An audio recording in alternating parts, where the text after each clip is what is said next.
السلام علیکم ورحمۃ اللہ وبرکاتہ۔ الحمد للہ رب العالمین، الحمد للہ رب العالمین، والعاقبۃ للمتقین، والصلاة والسلام علی سیدنا محمد سید المرسلین وعلی آلہ واصحابہ اجمعین، اما بعد فأعوذ باللہ من الشیطان الرجیم، بسم اللہ الرحمن الرحیم، وجعلنا منہم أئمة يهدون بأمرنا لما صبروا۔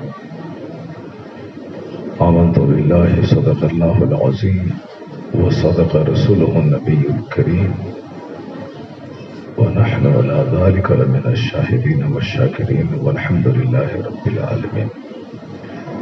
سامعین و حاضرین، ایک بار ادب اور احترام کے ساتھ اللہ کے پیارے محبوب، دونوں عالم کے مالک و مختار، عرب و عجم کے تاجدار،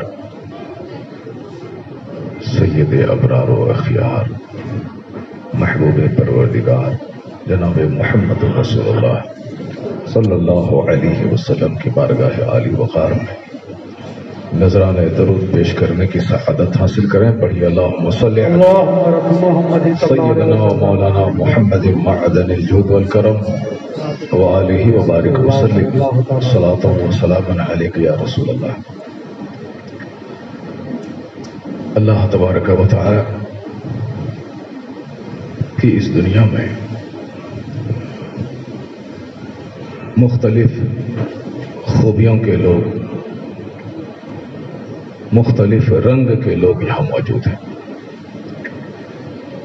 کوئی کالا ہے، کوئی گورا ہے، کوئی خوبصورت ہے، کوئی بدصورت ہے، کوئی پڑھا لکھا، کوئی بے پڑھا، کوئی دولت مند، کوئی غریب، کوئی مشرق میں پیدا ہوا، کوئی مغرب میں۔ یہ بھی اللہ رب العزت کی حکمت کو سمجھنے کے لیے ایک بہت شاندار مثال ہے۔ ایک رب نے ایک آدم سے مختلف رنگ، مختلف شکل و صورت کے انسان کو پیدا کیا۔ کوئی انگریزی بولنے کے لیے پیدا ہوا ہے، کوئی عربی بولنے کے لیے پیدا ہوا ہے، کوئی کاشتکاری کرنے کے لیے پیدا ہوا ہے، کوئی پڑھانے کے لیے پیدا ہوا ہے، کوئی مسجد میں امامت کے لیے پیدا ہوا ہے، کوئی تجارت کے لیے پیدا ہوا ہے۔ سب کا کام الگ ہے، سب اپنے اپنے کام میں لگے ہوئے ہیں۔ اللہ نے بندوں کے کام کے حساب سے اسے اس دنیا میں عزت بھی دیا، شہرت بھی دی، مقبولیت بھی دی، جو انعام چاہا اسے عطا کیا۔ کسی کو ان کے گھر کے لوگ نہیں جان پائے، کوئی تھوڑا سا آگے بڑھا تو ان کے گاؤں کے لوگوں نے ان کو جانا، دوسرے گاؤں کے لوگ نہیں جان پائے۔ کوئی تھوڑا اور آگے بڑھا، دوسرے گاؤں کے لوگ جانے، ڈسٹرکٹ میں ہی ان کی شہرت محدود رہی، پورے اسٹیٹ تک شہرت نہیں پہنچ پائی۔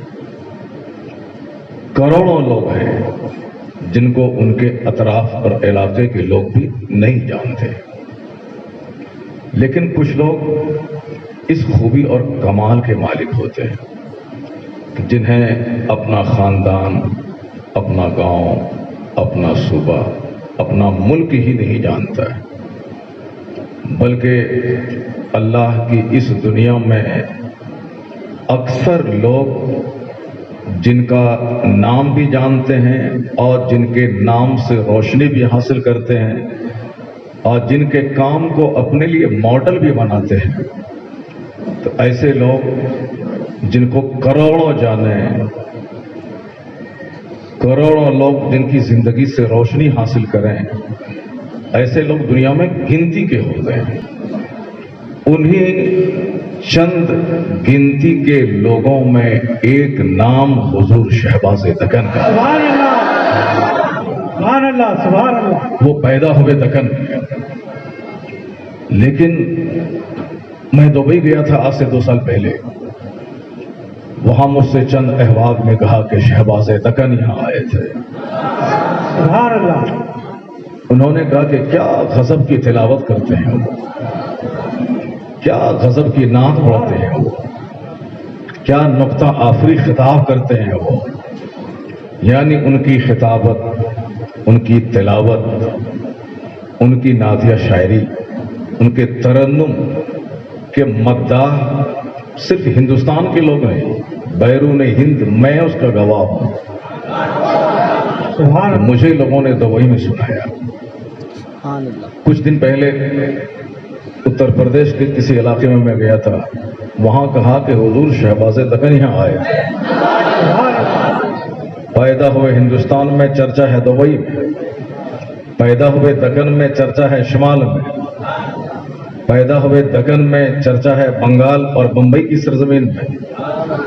آج سے 18 سال پہلے میں جامعہ حضرت بلال جو کرناٹک کا مرکزی ادارہ ہے, اور اس وقت مولانا سہیل صاحب وہاں زیر تعلیم تھے. وہ چند سبق انہوں نے مجھ سے بھی پڑھا جامعہ حضرت بلال میں, اس لیے آپ ان کا ہاتھ چومتے ہیں. وہ ادباً استاد ہونے کے ناطے میرا ہاتھ چوم لیتے ہیں. وہ اسی زمانے میں میں نے پہلی بار حضور شہباز دکن کا خطاب سنا تھا. مسجد بلال کھچا کچ بھری ہوئی تھی, اور جب یہ نورانی چہرہ والا خطیب جب کرسی خطابت پہ آیا, میری آنکھیں ان کے چہرے پہ گڑ گئی. سبحان اللہ سبحان اللہ. جتنا خطاب کا چرچا سنا تھا, اللہ نے خطاب کے ساتھ ساتھ شکل و صورت بھی ویسا ہی عطا کیا. سبحان اللہ سبحان اللہ. جس طرح پوری دنیا میں چرچا حضور تاج الشریعہ کی دینی خدمتوں کا ہے, قیادت کا ہے, علم کا ہے, ان کی تصنیفات کا ہے, رد وہابیہ کا ہے, مسلک اعلیٰ حضرت کے داعی کا, مبلغ کا, اعلیٰ حضرت کے علوم کے وارث اور جانشین ہونے کا, جہاں ان کے ہزاروں علمی کمالات, اوصاف, ان کے خصائل, ان کی کرامتوں کا, ساری چیزیں ایک طرف, تاج الشریعہ کا چہرہ بھی ایک طرف. سبحان اللہ سبحان اللہ. اللہ کروڑوں میں کسی کو انٹرنل بیوٹی اور ایکسٹرنل بیوٹی, یعنی اندرونی حسن اور ظاہری حسن, یہ دونوں عطا کرتا ہے. ان دونوں میں سر فہرست ابھی اس سینچری نہیں, 2-4 سال کے اندر جن کو آپ نے دیکھا, سر فہرست ایک نام سرکار تاج الشریعہ کا تھا, دوسرا نام حضور شہباز دکن آئے. حضور شہباز دکن, حضور شہباز دکن زندہ باد, حضور شہباز دکن زندہ باد, حضور شہباز دکن زندہ باد, میرے ہندوستان زندہ باد, میرے ہندوستان زندہ باد, میرے حضور مفتی اعظم زندہ باد, میرے مولویوں میرے مولویوں. پہلی بار جب میں نے خطاب سنا, اس وقت میں مدرس تھا جامعہ حضرت بلال میں. 1 گھنٹے کچھ منٹ تقریر ہوئی تھی, لیکن یہ جانیں کہ اس خطاب میں جب انہوں نے تلاوت شروع کی, شروع میں ابتدا میں تو صرف تلاوت چند آیتوں کی ہوئی تھی, سارا مجمع مدہوش اور مسحور ہو گیا. اس کے بعد جب نعت کے چند اشعار پڑھے تو سارے لوگ جیسے ان کی محبت کے زلف کے اسیر ہو گئے. جب خطابت ہوئی تو لوگوں نے کہا کہ پورے دکن کرناٹکا, آندھرا پردیش, تلنگانہ, کیرلا, تمل ناڈو, یعنی یہ 4-5 اسٹیٹس کو دکن, اور خصوصی طور پر اس علاقے کو حیدرآباد کے نواب کا جو علاقہ ہے اس کو دکن بولا جاتا ہے, مگر 4 اسٹیٹس دکن میں شامل ہیں. تو کہنا پڑا لوگوں کو کہ جس طرح شمالی ہندوستان میں دوسرے خطبہ کی توتی بولتی ہے, اسی طرح دکن کا اگر کوئی شہنشاہ اور شیر ہے تو حضور شہباز دکن. اللہ نے وہ آواز میں تاثیر دی تھی کہ بدعقیدہ بھی دل کی گہرائی سے خطاب سنتا تھا تو وہ بھی توبہ کر کے سنی بن جاتا تھا. کوئی حسد سے، جلن سے، چڑ سے، تعصب کا چشمہ لگا کر سنے تو پھر تو ابو جہل بھی ہو اور سامنے سرکار دو جہاں ہو تو کوئی فیض نہیں ملے گا. لیکن اگر کوئی اویس کرنی قرن میں ہو اور دل سے پیار کرے تو بن دیکھے اس طرح پیار کرے کہ سارے اولیاء و صالحین کی سرداری اس کے نام اللہ عطا کر دے. تو دل کی دنیا ایک دوسری دنیا ہوتی ہے، اور وہ دل کی دنیا اگر روشن رہے تو فیض بہت دور سے ملتا ہے. آج بھی اگر آپ کو تجربہ کرنا ہو، آپ محبت کریں اپنے شیخ سے جس کو آپ نے کبھی نہیں دیکھا، یا پھر ان کے وصال کے بعد اپنے گھر میں ان کی قبر کی طرف لو لگا کر دل کو اس طرف مائل کر کے یہ سمجھ لیں کہ مدینے سے فیض بغداد اور بریلی سے ہو کر میرے شیخ کے دل پہ آ رہا ہے اور اس کے نیچے میرا دل ہے، وہیں سے ایک ایک قطرہ میرے دل پہ ٹپک رہا ہے. یہ تصور 10-20 منٹ باندھ لیں، اس کے بعد آنکھ کھولیں، ایسا لگے گا کہ واقعی حقیقی فیض سے سینہ روشن ہو گیا. سبحان اللہ. اسی کو آج انگریزوں نے میڈیٹیشن کہا. اسی کا نام میڈیٹیشن سینٹر کھلے ہیں امریکہ اور یورپ میں. وہاں ہے کہ ٹینشن سے بھری ہوئی دنیا، کروڑوں کا مکان، کروڑوں کی گاڑیاں، کروڑوں کا کاروبار، ساری چیزیں ہیں اس کے پاس. ہندوستان کے غریب کے پاس کرائے کا گھر ہے، ہندوستان کے غریب کے پاس سائیکل ہے، ہندوستان کے غریب کے پاس بینک اکاؤنٹ نہیں. امریکہ کا ایک معمولی آدمی 25 لاکھ نہیں 25 کروڑ کی کار پہ چلتا ہے. اتنی دولتیں ریل پہ ہے، لیکن جتنا غم اس سرزمین میں ہے، جتنا ٹینشن اس سرزمین میں ہے، اتنا ٹینشن شاید کہ دنیا میں کسی سرزمین پہ ہو. خودکشی کے واردات سب سے زیادہ امریکہ میں ہوتے ہیں. سوسائڈ کرنے کے ایک انجینئر جو 3 لاکھ پر منتھ کماتا ہے وہ اوپر والی منزل سے کود کے جان دے رہا. جو 10-10 لاکھ روپے بینک کا مینیجر کماتا ہے وہ پنکھے سے لٹک کر خودکشی کر رہا. آئے دن اخبارات میں اس طرح کی خبریں آتی ہیں. تو جو لوگ ہندوستان کے غریب خودکشی کریں تو بات سمجھ میں آنے والی کہ ان کے پاس پیسے نہیں ہیں. غریبی سے جھنجھلا کر، غربت سے تنگ آ کر انہوں نے ایسا قدم اٹھایا. لیکن سچی بات تو ہے کہ غربت کی انتہا میں لوگ دن گزارتے ہیں لیکن پھر بھی خودکشی کے بارے میں سوچتے نہیں ہیں اگر ان کے سینے میں ایمان کا نور ہے. امریکہ علم ہے، دولتیں ہیں، سکون کی تلاش میں آخری حد تک سیکس فری تہذیب ہے. وہاں شراب پینا، زنا کرنا فیشن میں داخل ہے. ایک دوسرے کی بیٹیوں کا مس یوز کرنا فیشن میں داخل ہے. وہاں کلچر ہے، چلو چلتا ہے. ایک گھر میں باپ دوسری گرل فرینڈ کے ساتھ، بیٹا دوسری گرل فرینڈ کے ساتھ، بیٹی کسی بوائے فرینڈ کے ساتھ، وہ سب چلتا ہے. وہاں کے کلچر میں داخل ہو گیا. حیا، شرم، تہذیب نام کی کوئی چیز نہیں. دولتوں کے ریل پہلے ہے مگر خودکشی زیادہ. ان لوگوں نے مسائل کا حل سمجھا تھا کہ خودکشی میں دولت کمانے میں، جمع کرنے میں ہے. دولت جمع کر لی، خوب پڑھا لکھا، لیکن سکون نہیں مل پایا. اب سکون کی تلاش میں ان لوگوں نے میڈیٹیشن کا راستہ اختیار کیا. وہ میڈیٹیشن سینٹر ہے وہاں، جس طرح نائٹ کلب ہیں اسی طرح سے میڈیٹیشن سینٹر ہے. وہاں جائیں کہ کچھ دیر خاموش رہنا ہے، سوچنا ہے. کچھ دیر ایسی آواز آئے گی جس سے کہ کہا مار کے ہنسنا ہے تاکہ ٹینشن دور ہو جائے، تاکہ غم دور ہو جائے. کروڑوں کی موجودگی میں غم پالنے والا وہ مراقبہ کا سہارا لے رہا ہے، میڈیٹیشن کا سہارا لے رہا ہے، لیکن چونکہ وہ اپنے بنائے ہوئے طریقے کا سہارا لے رہا ہے. میڈیٹیشن سینٹر کھل رہے ہیں مگر پھر بھی سکون نہیں مل رہا ہے. اسی سرزمین میں جب وہاں کے دانشوروں نے دیکھا یہ میڈیٹیشن سینٹر ہے کیا چیز، کچھ دیر ساری دنیا سے کٹ کر دھیان لگانا، توجہ کرنا اور دماغ کو بہت سارے وسوسات سے پاک کرنا، تب اس سے غم ہلکا ہوتا ہے۔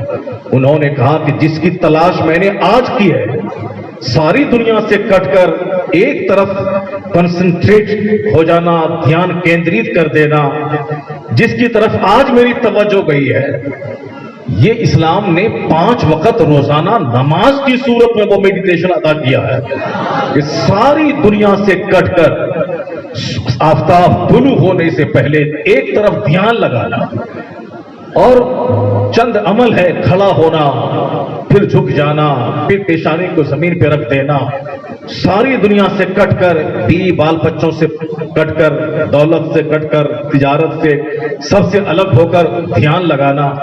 جب انہوں نے غور کیا کہ جس مسئلے کا حل میں نے میڈیٹیشن میں تلاش کیا ہے، اس مسئلے کا حل اسلام کے پیغمبر نے 1400 سال پہلے نماز کی صورت میں عطا کیا ہے، جب وہاں کے دانشوروں کی نظر اس پہ جاتی ہے، یقین جانے کوئی دن ایسا نہیں گزرتا جس دن امریکہ کا کوئی اسکالر کلمہ پڑھ کے مصطفیٰ کا غلام نہ بن جاتا۔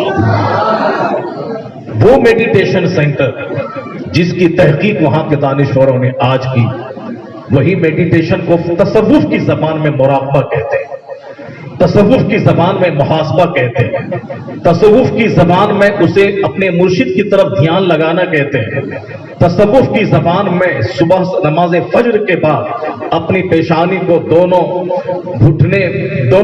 گھٹنوں پر سر رکھ کر اپنے مرشد کے گھر کی طرف دھیان لگانا کہتے ہیں، یعنی جس میں ساری دنیا سے کٹ کر توجہ اپنے شیخ کی طرف لگ جائے، اپنے مرشد کی طرف لگ جائے، اپنے پیغمبر اعظم کی طرف لگ جائے، اپنے رب کریم کی اس تخلیق پہ غور و فکر کرنے میں لگ جائے، تو ایک طرف تو معرفت کا نور سینے میں ملتا ہے، سینے کا زنگ صاف ہوتا ہے، دماغ کے وسوسے کی جڑیں کٹ جاتی ہیں، اور جو دنیاوی الجھن ہے، روزانہ اگر ایک بار 1 گھنٹے کا میڈیٹیشن ہو اور روزانہ دن میں 5 بار نماز کی صورت میں زبردست میڈیٹیشن ہو، وہ چاہے کرائے کے مکان میں کیوں نہ رہے، وہ چاہے جوکی سوکھی روٹی 3 دن کے بعد کیوں نہ کھائے، وہ چاہے اپنے کپڑے میں 50 پیوند لگا کے کیوں نہ رہے، یعنی ظاہری حالت ہزار خستہ ہو، اگر وہ میڈیٹیشن کا سہارا، مراقبہ کا سہارا لے رہا ہے، تو اس سے بڑا غنی کوئی نہیں، اس سے بڑا بادشاہ کوئی نہیں، اس سے بڑا بے نیاز کوئی نہیں ہے۔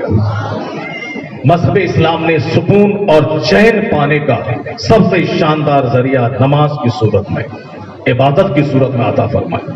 جب تک یہ مسلمان نماز سے جڑے تھے، محاسبہ سے جڑے تھے کہ آج صبح سے لے کے شام تک میں نے کیا کیا، جب تک مراقبہ سے جڑے تھے کہ شیخ کامل کی طرف توجہ تھی، اس وقت تک وہ اپنے مسئلے کا حل اپنے مرشد سے حاصل کر لیتے تھے، اس وقت وہ اپنے پرابلمز کا سولوشن اپنے پیغمبر سے حل کر لیتے تھے۔